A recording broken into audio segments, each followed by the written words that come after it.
तृष्णा ही लतासारखी आहे, वेलीसारखी आहे. एक तृष्णा खतम झाली की दुसरा तृष्णा जे आहे ते चालूच असतं. तर तृष्णेचं विश्व जे आहे ते अनंत आहे, ते काही नष्ट होणारं नाही आहे, अनंत विश्व आहे. आणि त्यामुळे जे आहे ते आपल्याला असं दिसतं की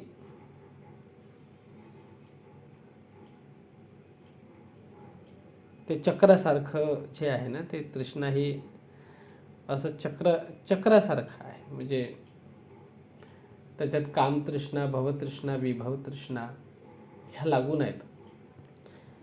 आणि या तृष्णेमुळे मनुष्य निर्वाणाला प्राप्त होत नाही. निर्वाण हे पद जे आहे ते तृष्णेतून निघण्याचं पद आहे. याच्यामध्ये तृष्णा ह्या शेष राहत नाहीत. तृष्णा मुळाजा सकट खतम होऊन जातात. आणि तृष्णेचं घर आपल्याला जे आहे ना ते मनामध्ये असतं. आपल्या कुठे आहे तृष्णा? तर मनामध्ये आहे. आणि म्हणून मनुष्याचं जीवन जे आहे ते असं जीवन आहे जे या जीवनामध्ये मनुष्य आपल्या तृष्णेला नष्ट करू शकतो. ते बल त्याच्याजवळ आहे, तृष्णा नष्ट करण्याचं बल. बाकी ठिकाणी आपल्याला जे आहे ना ते दुसऱ्या योनीमध्ये हे दिसत नाही. मनुष्य योनी ही अशी योनी आहे ज्या योनीमध्ये मनुष्याला निर्वाण प्राप्त करता येतं, निर्वाण पदाला जाता येतं. आणि म्हणून मनुष्य जीवन हे अत्यंत दुर्लभ असं जीवन आहे जे मनुष्याला प्राप्त झालेलं आहे. मनुष्य जीवन दुर्लभ आहे असं म्हटलं गेलेलं आहे. दुर्लभो पुरीसा जय्यो, म्हणजे मनुष्य जीवन दुर्लभ आहे, मोठ्या योगानं मिळतं. दुर्लभो पुरीसा जय्यो नथो सबद्ध जायते. पुन्हा बुद्ध म्हणतात दुसऱ्या धम्मगाथेमध्ये, किच्छो मनुष्यपटी लाभ, मनुष्याचा लाभ होणं, मनुष्य जीवनाचा लाभ होणं हे कठीण आहे. त्याच्यामध्ये किच्छो सद्धम्म देसना, त्याच्यामध्ये सद्धम्माची देसना प्राप्त होणं कठीण आहे. म्हणजे असे अनेक माणसं आहेत आपल्याला तुम्हाला दिसतात की आपल्याला दिसतील की जन्मधारण केलेले जे आहेत ते माणसं आहेत, मनुष्याच्या जीवनामध्ये आलेले माणसं आहेत, अनेक आहेत. परंतु जे आहे ते सद्धम्म ज्याला प्राप्त झालेला आहे असे फार थोडे माणसं असतात. सद्धम्माचं श्रवण पण होणं कठीण आहे, दुर्लभ आहे. दुर्लभो पुरीसा जय्यो, जसं भगवंताने म्हटलं तसंच किच्छो मनुष्यपटी लाभो किच्छो सद्धम्म देसनं किच्छो बुद्धानं उत्पादन, त्याच्यामध्ये बुद्धाचं उत्पन्न होणं कठीण आहे, दुर्लभ आहे. तर बुद्ध होणं जे आहे ना, बुद्ध होणं म्हणजे निर्वाण प्राप्त करणं आहे. ज्याला निर्वाण प्राप्त झाला ते बुद्ध. तर कठीण आहे, कारण हे तृष्णेचं जाळं जे आहे ना ते एवढं विणलेलं आहे. जसं एखादा कपडा आपण विणतो, त्या कपड्यामध्ये किती धागे आहेत आणि ते एकामेकामध्ये किती गुंतलेले आहेत हे लक्षात घ्या. अगदी तशासारखं जे आहे ते तृष्णेचं जाळं फार विणलेलं असतं. इतकं क्लिष्ट आहे, जटिल आहे, इतकं गुंतागुंत आहे त्याच्यामध्ये की प्रचंड गुंतागुंत आहे. आणि त्याच्यातून बाहेर पडणं फार कठीण आहे. मन तडपतं त्याच्यातून बाहेर येण्यासाठी. जसं बुद्ध म्हणतात, वारी जोव थले खित्तो ओक मोकतो उभतो परिफंदती दंग चित्तंग मारधेयं सुदुत्तरं. म्हणजे वारी जोव थले खित्तो म्हणजे जी पाण्यामध्ये असलेली मासोळी आहे ती जमिनीवरती आली तर ती जशी तडपडतं बाहेर येण्यास, म्हणजे जेव्हा ती जमिनीवरती तिला एखाद्या जाळ्यामध्ये अडकून ती जमिनीवरती आली तर ती कशी तडफडतं, तशासारखं मन तडफडत असतं माराच्या जाळ्यामधून बाहेर पडण्यासाठी. माराचं जाळं म्हणजे तृष्णेचं जाळं आहे, लक्षात घ्या. माराचं जाळं म्हणजे तृष्णेचं जाळं आहे, जे एक कामतृष्णा झाली की भवतृष्णा बनून आहे, भवतृष्णा झाली की विभवतृष्णा बनून आहे. आणि या तृष्णेच्या जाळ्यामध्ये मनुष्य अडकत असतो. हे सगळे तृष्णेचे जाळे आहेत. म्हणजे कामनांची पूर्ती करणं, एक कामना उत्पन्न झाली की दुसरी कामना आहे, तिसरी कामना आहे, एक इच्छा उत्पन्न झाली की दुसरी इच्छा आहे, तिसरी इच्छा आहे, अशा अनंत इच्छा जे आहे ते घर करून असतात. आणि अशा पद्धतीनं जे आहे ते आपल्याला असं दिसतं की हे अविरत चालतं, याला काही खंडन नाही आहे, जन्मोजन्म चालतं, त्याला काही खंडन नाही. अशा पद्धतीनं जे आहे ते बुद्ध म्हणतात की जेव्हा बुद्धाला निर्वाण प्राप्त झालं तेव्हा बुद्ध म्हणत होते की अनेक जाती संसारं, अनेक जन्म जे आहे ते आम्ही घेतलेले आहेत, अनेक जन्म, अनेक जाती संसारं, संधा विसंग आणि विसंग. म्हणजे इतक्या जन्म झालेत ना की त्याचे जे आहे ते मोजता येत नाही एवढे. ठीक आहे, अनेक जाती संसार, संधा विसंग आणि विसंग चालू आहे. हा प्रवाह जो आहे ना तो सतत चालू आहे.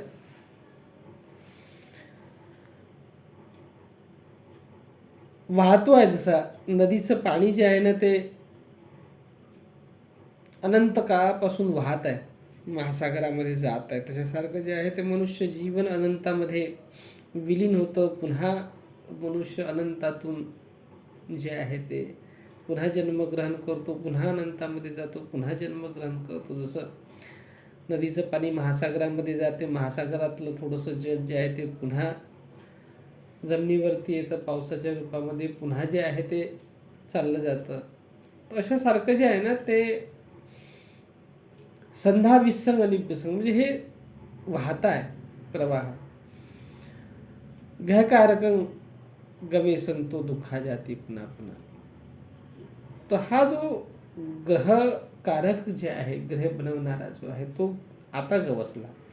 तर निर्वाणामध्ये मनुष्याला तो ग्रहकारक गवसत असतो. कोण ग्रह करणार आहे, कोण घर बनवणार आहे आपला बाळ, हे रामरूप, हे पंचस्कंद कोण बनवतं, हे जे आहे ना ते बनवणारा जो ग्रहकारक आहे ना तो तृष्णा असतो. तर ग्रहकारकं गवे संतो दुःखा जाती पुन्हा पुन्हा. कोण ग्रहकारक आहे हे जे आहे ना ते माहीत झालेलं आहे. ज्याच्यामुळे दुःख जन्मास येऊन राहिलेलं आहे, हे लक्षात घ्या. तर दुःख कशामुळे जन्मास आलेलं आहे? दुःखा जाती पुन्हा पुन्हा. दुःख जन्मास येऊन राहिलेलं आहे पुन्हा पुन्हा. कशामुळे? तो जो ग्रहकारक आहे ना त्या ग्रहकारकामुळे दुःख पुन्हा पुन्हा जन्माला येऊन राहिलेलं आहे. आता गवसलं मला ग्रहकारक कोण आहे तर ग्रहकारक गवेस दुःखा जाती पुन्हा. ग्रहकारक दिठ्ठोसी पुन्हा गेहंग न कहासी. आता मला तो ग्रहकारक जे आहे ते दिसला. दिठ्ठोसी म्हणजे दिसला. हे ग्रहकारका तुम्हाला दिसला आता. तर ग्रहकारक दिठ्ठोसी पुन्हा गेहंग न कहासी. आता पुन्हा तू घर नाही बनवू शकत. गहकुटंग विसंखितं. गहकूट जे आहे ना हे जे पंचस्कंदाचं गहकूट आहे हे विसंखितं म्हणजे संस्कार क्षय झालेला आहे त्याचा. विसंखार गतं चित्तं तन्हानं खयवचत. तर हे जे आहे चित्त आता संस्कार रहित झालेला आहे आणि तृष्णेचा क्षय झालेला. तर बुद्धाचं हे निर्वाण प्राप्त केल्यानंतर बुद्धाच्या मुखातून निघलेलं पहिलं उदान आहे, हे लक्षात घ्या. तर निर्वाण प्राप्त जेव्हा मनुष्य एखाद्या मनुष्याला जेव्हा निर्वाण प्राप्त होतं तर निर्वाणाची फिलॉसॉफी कशी आहे? निर्वाण जेव्हा मनुष्याला प्राप्त होतं तेव्हा त्याला त्याची तृष्णा क्षयमज्जगा, तृष्णेचा क्षय होतो. तृष्णेचा क्षय झाल्याशिवाय निर्वाण प्राप्त होणार. या तीनही प्रकारच्या तृष्णा ज्या आहे ना ते इतक्या दुर्बल होऊन जातात मनामध्ये की आता त्याला जे आहे ना ते त्याच्या शक्ती राहत नाही संस्कार उत्पन्न करण्याची. लक्षात घ्या, त्याच्या शक्ती राहत नाही. तो जो आहे तो कारण विसंखारगतं चित्त होतं ना, संस्कार रहित चित्त झालेला आहे, हे लक्षात घ्या. संस्कार क्षय झाला म्हणून तृष्णा क्षयची अवस्था येतात. म्हणजे संखारापचया वियान, संखारा निरोधा वियान निरोधो, वियान निरोधा नामरूप निरोधो, नामरूप निरोधा षडायतन निरोधो, षडायतन निरोधा फस्स निरोधो, फस्स निरोधा वेदना निरोधो, वेदना निरोधा तन्हा निरोधो. तशा पद्धतीनं बुद्ध जे म्हणतात की विसंखारगतं चित्तं तन्हानं क्षयमज्जगा, हे चित्त जे आहे ते विसंखारगतं झालेलं आहे, संस्कारहीन झालं आणि तृष्णेचा क्षय झाला. आता संस्कारहीन झालं चित्त, तृष्णेचा क्षय झाला, त्याच्यामुळे तृष्णेनं जे जाळं विणलेलं होतं, ज्याला वाण आपण म्हणतो, ठीक आहे, वाणाला जाळं सुद्धा म्हणतात. तर हे जे वाण आहे, जे तृष्णेनं विणलेलं होतं, हे तृष्णेनं विणलेलं जे काही जाळं आहे, या जाळातून आता बाहेर पडलेलो आहे. मन कसं झालेलं आहे? जाळ्यातून बाहेर पडलं. लक्षात घ्या. मन, तुम्ही एक कथा ऐकलेली असेल की जसं एक फासे पारधी असतो आणि तो जो आहे तो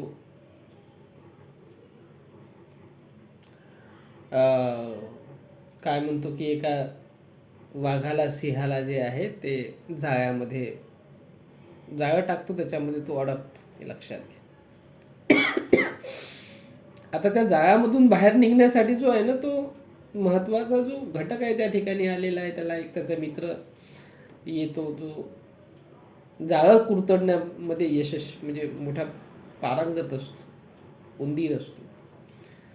तो जो आहे त्या जाळं कुरतडतो आणि त्या जाळ्या कुरतडल्यानंतर त्या जाळ्यामधून सिंहाला बाहेर काढतो. तर हे आपलं चित्त जे आहे ना ते सिंहासारखं आहे, हे लक्षात घ्या. आणि त्याच्यामध्ये जे आहे ते या चित्ताला बाहेर काढणारा जो आपला हे असतो नाही का, ते आहे बुद्ध शासन. जे बुद्ध शासन आपल्याला जे आहे ते मार्ग दाखवतो जाळ्यातून बाहेर येण्यासाठी, हे लक्षात घ्या. बुद्धांचा धम्म आणि बुद्धांचा संघ जो आहे तो काय करतो, मनुष्याला ते जाळं तोडण्यासाठी माणसाला मदत करत असतो. लक्षात घ्या. आणि अशा पद्धतीनं जे आहे ते मारधेयं सुदुत्तरं, माराच्या जाळ्यामधून मन बाहेर पडतं. लक्षात घ्या. तशा पद्धतीनं जे आहे ते ही अवस्था जी असतं, ज्या अवस्थेमध्ये चित्त जेव्हा पूर्णतः तृष्णेमधून बाहेर पडलेलं आहे, तृष्णेमधून बाहेर निघलेलं आहे, तृष्णेच्या जाळ्यामधून बाहेर पडलेलं आहे, ठीक आहे, त्याला निर्वाण म्हणतात. ते असं आहे की ते असं पद आहे की एकदाचा मनुष्य त्या जाळ्यातून बाहेर पडला की पुन्हा मग त्याला जे आहे ना त्या सांसारिक कामना स्पर्श करू शकत नाही, भवतृष्णा स्पर्श करू शकत नाही, विभव तृष्णा स्पर्श करू शकत नाही, कारण तो तिथून निघून जातो. जसं फॉर एक्झाम्पल जे आहे ते कमळ आहे. कमळ जेव्हा त्या दलदलीमधून बाहेर निघतं आणि ते कमळाचं देठ जे आहे ते त्या चिखलामधून बाहेर निघत आपल्याला दिसतं की ते एक उंच स्तरावरती जाऊन पोहोचलेलं असतं, कळी बनतं, फूल बनतं. दलदलीमध्ये जरी त्याचा जन्म झालेला असतो तरी सुद्धा त्याची प्रवृत्ती त्याचा स्वभाव जो आहे तो दलदलीमधून बाहेर पडण्याचा आहे. तो धडपड करतो, स्वतःला वाढवतो आणि स्वतःची उंची वाढवत जे आहे त्या दलदलीमधून वर येतो. ठीक आहे. आणि वर आल्यानंतर जे आहे, आता त्या दलदलीचा त्याला स्पर्श होऊ शकत नाही. ते जे कमळाचे पानं असतात, त्या पानांना सुद्धा त्या पानाचा स्पर्श होऊ शकत नाही पाण्याचा. समजले की नाही समजले? ते त्याला जे आहे ते हे करू शकत नाही. ते फुलं जे आहेत त्याच्यावरती तुम्ही कितीही पाणी शिंपडा तरी सुद्धा जे आहे ते पाणी सुद्धा त्याच्यावरती राहू शकत नाही, लक्षात घ्या. किंवा त्याला ते ओलं करू शकत नाही, लक्षात घ्या. तशासारखं जे आहे ते निर्वाणाची अवस्था असते. माझ्या घरी धोप्याचं झाड होतं, त्याच्यामध्ये ते पानं, जे धोप्याचे पानं येतात त्याच्यावरती एक सुंदर लव चढलेली असते. तुम्ही त्याच्यावरती पाणी टाकाल ना, ते पाणी सुद्धा जे किती फोर्सनं तुम्ही पाणी टाकाल ना, तरी ते पाणी जे आहे ना त्या धोप्याच्या पानाला जे आहे ना ते स्पर्श करू शकत नाही, लक्षात घ्या. त्या धोप्याच्या पानावरून समजा की निर्वाणाची गती काय असते, निर्वाणाची स्थिती अशी असतं की निर्वाण म्हणजे अस्पर्श अवस्था असते, जिथे कुठलीही इच्छा, आकांक्षा, तृष्णा स्पर्श करू शकत नाही. आणि मग अशा वेळेस जे आहे ते निर्वाण प्राप्त असलेल्या व्यक्तीला दुःख होत नाही, दुःखाचा स्पर्श होत नाही. कुठल्याही जे आहे ते सांसारिक क्रियाकलाप आहे त्याचा स्पर्श होत नाही. ते त्यातून बाहेर पडतात.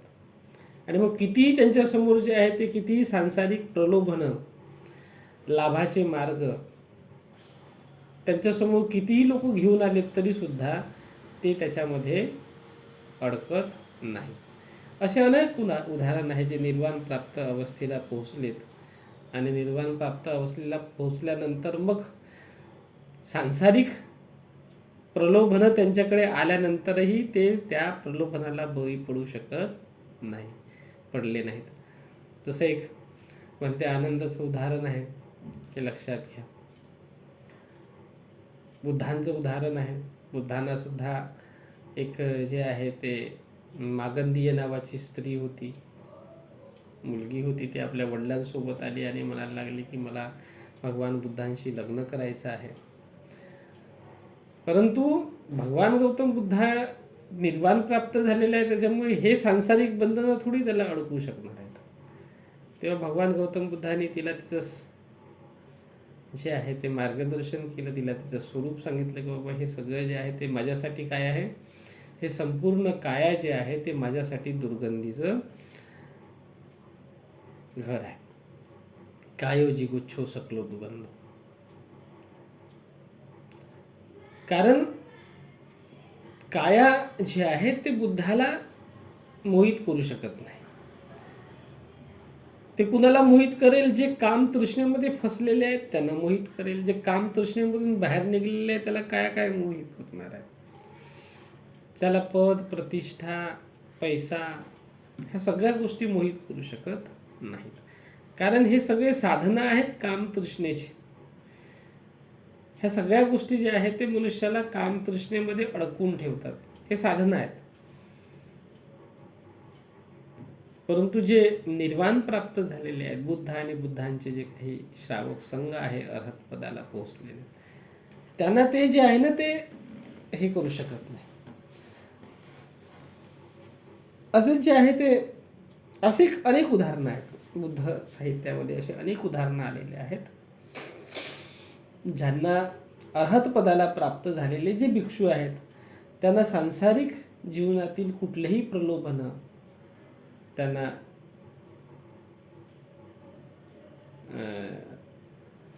त्यांची शिकार करू शकले नाहीत, त्यांना काबीज करू शकले नाहीत, हे लक्षात घ्या. हा, जे लोक जे आहे अरहत पदाला पोहोचलेले नव्हते, निर्वाण पदाला पोहोचलेले नव्हते, असे काही भिक्षू जे आहे ते सांसारिक जीवनामध्ये येऊन सांसारिक प्रलोभनाचे बळी पडलेत आणि त्यांनी शिवर सोडून जे आहे ते ग्रस्त जीवनामध्ये आलेत. बुद्धांनी जो आहे तो मार्ग सांगितलेला होता की निर्वाण प्राप्तीचा. तर बुद्धांनी जे निर्वाण प्राप्तीसाठी जे सांगितलं समथ साधना आणि कर्मस्थानाची साधना जी होती, कर्मस्थान 40 कर्मस्थानाचा उपदेश दिला भगवान गौतम बुद्धांनी, विपसना साधना सांगितली. याद्वारे जे आहे ते व्यक्ती निर्वाण पदाला जाण्याचा त्यांनी मार्ग सांगितला, ज्याच्यामध्ये जे आहे ते चित्ताच्या 4 भूमी सांगितलेल्या आहेत. कामावचर भूमी पहिली, दुसरी रूपावचर भूमी, अरूपावचर भूमी आणि चौथी जी आहे ते लोकोत्तर भूमी, ज्याच्यामध्ये मनुष्य प्रवेश जेव्हा करतो लोकोत्तर भूमीमध्ये, तेव्हा जे आहे तिथे श्रोतापन्न होतो, सगदागामी होतो, अनागामी होतो आणि अर्हत होतो. तर इथे जे आहे त्याचे सगळे बंधनं जे असतात, जेव्हा व्यक्ती अर्हत होण्याच्या मार्गावरती प्रतिष्ठित होतो, तेव्हा त्याचे सर्व बंधनं जे आहे ते त्याच्या मनाला बांधलेले जे बंधनं असतात, 10 प्रकारचे बंधनं सांगितले गेलेले आहेत. 5 ऊर्ध्वभागी असतं आणि 5 जे आहे ते अधोभागी असतं. तर असे जे आहेत ते 10 बंधनं जे आहेत ते मनुष्य तोडतो. 5 निवरणं जे आहे ते हटवतो. आपल्या चित्तावर चढलेले जे 5 निवरण आहेत त्याला हटवतो. 10 बंधनांना खतम करतो. 4 आश्रवांना खतम करतो. क्लेशांना खतम करतो. संस्कारांना खतम करतो. आणि अशा पद्धतीनं जे आहे ते त्याचं चित्त निवरण रहित होतं, संयोजन रहित होतं, संस्कार रहित होतं, आश्रव रहित होतं, क्लेश हटून जातात. आणि पौर्णिमेचा चंद्र जसा जो आहे तो प्रकाशमान होतो आकाशामध्ये, तशासारखं जे आहे ते चित्त निर्वाणामध्ये प्रकाशित होतं. जसं आभाळातून मुक्त झालेला चंद्रमा जसं लोकाला प्रकाशित करतो, तसा तृष्णेतून मुक्त झालेलं चित्त या लोकास प्रकाशित करत असतं, या जगाला प्रकाशित करत असतं. तशा पद्धतीनं जे आहे ते निर्वाणाचं जे दर्शन आहे ते सांगितलं गेलेलं आहे. आता निर्वाणाची स्थिती ही नेमकी कशी असतं, काय असतं, हे काय आहे हे समजून सांगणं मोठं कठीण आहे. ती अवस्था आहे जी परम सुखाची आहे, परम शांतीची आहे, जिथे तृष्णा शेष राहत नाही. जेव्हा तृष्णा शेष राहत नाही, तृष्णा हटून जातं, तेव्हा खऱ्या अर्थानं मनुष्याच्या मनाला परम शांती लाभत असतं, परम सुखाची प्राप्ती होत असतं. आणि म्हणून निर्वाणाचं वर्णन करत असताना सुद्धा भगवान गौतम बुद्धांनी निब्बानं परमं पदं म्हटलेलं आहे. परमपद आहे, संतीपद आहे, परम शांतीचं पद आहे, परम सुखाचं पद आहे, निब्बानं परमं सुखं.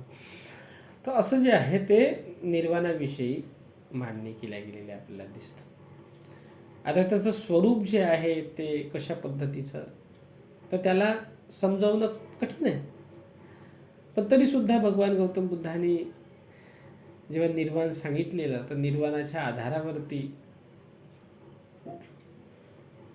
समोर जाऊन आपल्याला स्वरूप सांगण्याला अभिधम्मत संग्रहामध्ये निर्वाणाचं स्वरूप सांगितलं गेलेलं आहे. ठीक आहे. तर निर्वाणाचं स्वरूप हे एकच असतं, म्हणजे जसं निर्वाण म्हणजे निर्वाण. ठीक आहे. त्याच्यामुळे त्याला जे आहे ते असं काही बायफर्केट करता येत नाही. पण जर उपाधी शेष असली, म्हणजे निर्वाण तर या देही या डोळ्या प्राप्त करण्याची अवस्था आहे आणि मनुष्य जिवंतपणे निर्वाण प्राप्त करू शकतो. निर्वाण ही मनाची अवस्था असतं. त्याच्यामुळे निर्वाण प्राप्त झाले म्हणून पंचस्कंद जे आहे ते नष्ट होऊन जातात असा त्याचा अर्थ होत नाही. पंचस्कंद जे आहे ते निर्वाणामध्ये प्रतिष्ठित होतात, लक्षात घ्या. म्हणजे निर्वाण प्राप्त झालेलं कोणाला निर्वाण प्राप्त झालेलं आहे, पंचस्कंदाला निर्वाण प्राप्त झालेलं आहे. हे निर्वाण जे आहे ते कुठे आहेत, पंचस्कंदामध्ये आहे. जे पंचस्कंद दुःखामध्ये होते ते पंचस्कंद आता निर्वाणामध्ये आहेत. रूप, वेदना, संज्ञा, संस्कार आणि विज्ञान जे आहेत, हे जे 5 स्कंद आपण म्हणतो, तर संकीर्तेन पंचुपादान खंदा दुःख असं भगवंतांनी म्हटलेलं आहे की सर्व 5 स्कंद जे आहे ते दुःखमय. काय दुःखमय? कारण तृष्णे. हे पंचस्कंद जे आहे ते तृष्णेनी भारित आहेत, त्याला तृष्णा लागलेली आहे म्हणून दुःख आहे. तर तृष्णा नष्ट झाली, तृष्णेचा निरोध झाला, तर हे पंचस्कंद कुठे आहेत? आता निर्वाणात राहतील. तर हे पंचस्कंद जोपर्यंत शेष आहे तोपर्यंत आपण म्हणतो की सोपादिशेष निर्वाण. मग त्या निर्वाणाला कोणतं म्हणायचं? सोपादिशेष निर्वाण. का? कारण ते पंचस्कंद अजून नष्ट झालेले नाही आहेत. निर्वाण प्राप्त झालेला आहे मनुष्याला, परंतु पंचस्कंद विद्यमान आहेत म्हणून सोपादिशेष. आणि जेव्हा पंचस्कंद जे आहे ते विघटित होऊन जातात, पंचस्कंद शेष राहत नाही, तेव्हा अनुपादिशेष निर्वाण किंवा निरुपादिशेष निर्वाण आपण म्हणतो. तर हे जे आहे त्या उपाधी शेष असणं आणि उपाधी शेष नसणं याच्या आधारे दोन प्रकार सांगितले, परंतु वस्तुतः निर्वाण एकच आहे, हे लक्षात घ्या. निर्वाणाचं स्वरूप एकच, निर्वाण म्हणजे निर्वाण. परंतु समोर जाऊन जे आहे ते काही विद्वानांनी सोपादिशेष निर्वाण आणि निरुपादिशेष निर्वाण म्हटलं. आकाराच्या याने जे आहे ते अनिमित्त निर्वाण म्हटलेलं आहे, कारण की निर्वाणामध्ये निमित्त कुठलेही असत नाही, कुठलंही चिन्ह असत नाही, कुठलाही हेतू असत नाही, अनिमित्त आहे. म्हणून निमित्त नसणं हा त्याचा आकार आहे. दुसरं अप्रणिहित आहे, तिथे कुठली प्रार्थना, इच्छा, आकांक्षा, हेतू, प्रत्यय काहीच नसतं, म्हणून अप्रणिहित आहेत. कुठल्या प्रार्थनेतून प्राप्त झालेले नाही आहे. एखाद्याला प्रार्थना केली आणि प्रार्थनेतून ते मिळालं असं नसतं ना. ते जे आहे तृष्णेचा क्षय करून प्राप्त झालेलं आहे, प्रार्थना करून प्राप्त झालेलं नाही. इच्छा किंवा प्रार्थना करून ते प्राप्त झालेलं नाही आहे, ते तृष्णेचा क्षय करून प्राप्त झालेलं आहे म्हणून ते अप्रणिहित आहे. आणि तिसरं जे आहे ते शून्यता, त्याचा आकार आहे. तर शून्यतेच्या आकाराने त्याला शून्य स्वरूप दिलेलं आहे, निर्वाणाला शून्य स्वरूप म्हटलं गेलेलं आहे. तशा त्या आकाराच्या आधारानं तीन प्रकार सांगितले जातात निर्वाणाचे, की अनिमित्त निर्वाण, अप्रणिहित निर्वाण आणि शून्यता निर्वाण. परंतु निर्वाण हा एकच असतो. निर्वाण म्हणजे निर्वाण, हे लक्षात घ्या. जिथून चित्त निघलं, मन निघलं तृष्णेमधून, दॅट इज निर्वाण. तसं जो आहे तो निर्वाणाची फिलॉसॉफी आहे. आणि निर्वाणाला जे आहे ते या अनुषंगाने आपण समजून घेऊ शकतो की निर्वाण हे अशा पद्धतीचं आहे. आणि निर्वाण हेच बौद्ध धम्माचं जे आहे ते अंतिम गोल आहे, उद्देश आहे, साध्य आहे. आणि जो कोणी बुद्ध शासनामध्ये येतो आणि बुद्ध शासनामध्ये स्वतःला पूर्णतः समर्पित करतो, परिव्राजक होतो, भिक्षू होतो, भिक्षुणी होतो, चिवरधारी होतो, त्यांच्यासाठी निर्वाण जे आहे ते अंतिम गोल असतो. म्हणजे ते त्यांनी 50% तर काम पहिलेच करून टाकलेलं असतं, की संसारामधून त्यांनी निवृत्ती घेतलेली आहे. चिवर घेतलं, भिक्षू झाले, भिक्षुणी झाले, म्हणजे 50% तर काम त्यांनी असंच केलेलं आहे निर्वाणाकडे जाण्यासाठी. आता ते सज्ज झालेले आहेत. आता फक्त जे आहे ते म्हणजे भौतिक रूपानं तर ते सांसारिक जीवनातून निघलेले आहेत, हे लक्षात घ्या. आता काही त्यांना सांसारिक जीवनाचे कुठले कर्तव्य कर्म करावयाचे नाही आहेत. आता जे आहे ते मानसिक रूपानं, चैतसिक रूपानं, चित्ताच्या स्वरूपानं त्यांना निर्वाण प्राप्त करायचं असतं. ते महत्वाचं आहे. त्याच्यासाठी जे आहे ते चिवर आहे, प्रवज्य आहे, उपसंपदा आहे, भिक्षू जीवन आहे, भिक्षुणी जीवन आहे. तर तिथे जे आहे ते भिक्षू जीवनाच्या मध्ये प्रवेश करत असताना, भिक्षू जीवन ग्रहण करत असताना ते हे जे आहे ना ते या पद्धतीची दीक्षाच दिली जाते. त्यांना सांगितलं जाते की हे जीवन कशासाठी आहे तुमचं, ही प्रवज्जा कशासाठी आहे. तर दुःख सर्व दुःख निस्सरण निब्बानं सच्चिकरणथ आहे. म्हणजे सर्व दुःखाचं निस्सरण करण्यासाठी, म्हणजे सर्व दुःख जे आहे ते नष्ट करण्यासाठी, निरोध करण्यासाठी आणि निर्वाणाचा साक्षात्कार करण्यासाठी ही प्रवज्जा हे सांगितलं जातं त्यांना. म्हणजे त्यांना प्रत्यक्ष त्यांचं गोल काय आहे हे आधी त्यांना सांगितलं जातं, हे लक्षात घ्या. तर त्यांच्यासाठी तर ते मुख्य त्यांचा उद्देश असतो, तिकडे त्याला जाणं आहे. त्याच्यासाठी मग जे साधन भगवंतांनी सांगितलेलं आहे ते कर्मस्थानाचे आणि विपसनाचा मार्ग दिलेला आहे, ज्याद्वारे मनुष्य निर्वाणाला प्राप्त होतो. तर कुणीही निर्वाण प्राप्त करू शकतं. जो मनुष्याला ज्याने निर्वाण प्राप्त करण्याचा गोल ठरवलेला आहे आपल्या जीवनामध्ये, की मला निर्वाण प्राप्त करायचं आहे, असा कुठलाही व्यक्ती जे आहे तो निर्वाण प्राप्त करू शकतो. तर त्याच्यासाठी त्याला संसार सोडणं गरजेचं आहे. सांसारिक जे आहे ते तृष्णेमधून, सांसारिक क्रियाकलापामधून, सांसारिक मोहामधून, लोभामधून बाहेर पडणं गरजेचं आहे. मग जसा तो बाहेर पडला की त्याला जे आहे ते हा मार्ग मिळतो. म्हणून बुद्धांनी म्हटलं की ज्याला लाभाच्या मार्गाने जायचं आहे त्यांनी निर्वाणाचा मार्ग धरू नये. तर अय्या ही लाभूपणीसा, म्हणजे लाभाचा मार्ग वेगळा आहे ना, अय्या निब्बाणगामिनी. निर्वाणगामिनी मार्ग वेगळा आहे, हे लक्षात घ्या. निर्वाणामध्ये लोभ, द्वेष आणि मोह हे 3 हेतू खतम होऊन जातात, राहत नाही, अकुशल हेतू राहत नाहीत. तर लोभातून चित्त मुक्त होतो, द्वेषातून होतो, मोहातून मुक्त होतो. ठीक आहे. जसं शेतीमधून तण नष्ट करतो तशासारखं जे आहे ते साधक आपल्या चित्तामधून लोभ, द्वेष, मोह नष्ट करत असतो. तर मग भगवान गौतम बुद्धांनी खूप सारे उपमा दिलेले आहेत आणि त्या उपमाद्वारे जे आहे ते सांगितलं की निर्वाण काय आहे म्हणून, निर्वाणाची स्थिती काय असते म्हणून. तर हे निर्वाण असतं. तर या अनुषंगाने निर्वाणाला आपण समजून घेतलं पाहिजे आणि निर्वाण काय आहे, याचं काय दर्शन आहे, याची काय फिलॉसॉफी आहे, आपण समजून घेतली पाहिजे. चला, एवढं पुरेसं आहे आजच्यासाठी. सर्वांना नमो बुद्धाय. जय भीम.